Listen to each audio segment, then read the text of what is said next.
இன்னைக்கு சர்ச்சைக்குரிய விஷயமா இருக்கிற திருப்பதி லட்டு பிரசாதமாக கொடுக்க ஆரம்பித்து கிட்டத்தட்ட 300 வருஷங்கள் ஆகுது.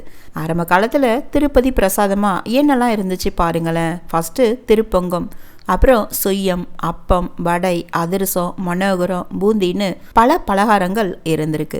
1715 ஆகஸ்ட் 2 அன்னைக்கு தான் முதலாக ஏழுமலையானுக்கு லட்டு பிரசாதமாக வைக்க ஆரம்பித்தாங்க. ஆனால் 1940 தான் லட்டு பிரசாதம் விற்பனைக்கு வந்துச்சுங்க. இன்னைக்கு ஒரு நாளைக்கு 3 லட்சம் லட்டுகள் 620 பேர் வச்சு தயாரிக்கிறாங்க. தரிசனம் முடிஞ்சு வரும்போது கொடுக்குற 50 ரூபாய் புரோகிதம் லட்டு 175 கிராம் இருக்கும். ஆஸ்தான லட்டு 3/4 கிலோ இருக்கும். கல்யாண உற்சவ லட்டு 1.25 கிலோ இருக்கிற ஸ்பெஷல் லட்டு செய்கிற செய்முறையை இது வரைக்கும் 6 தடவை சேஞ்ச் பண்ணியிருக்காங்க.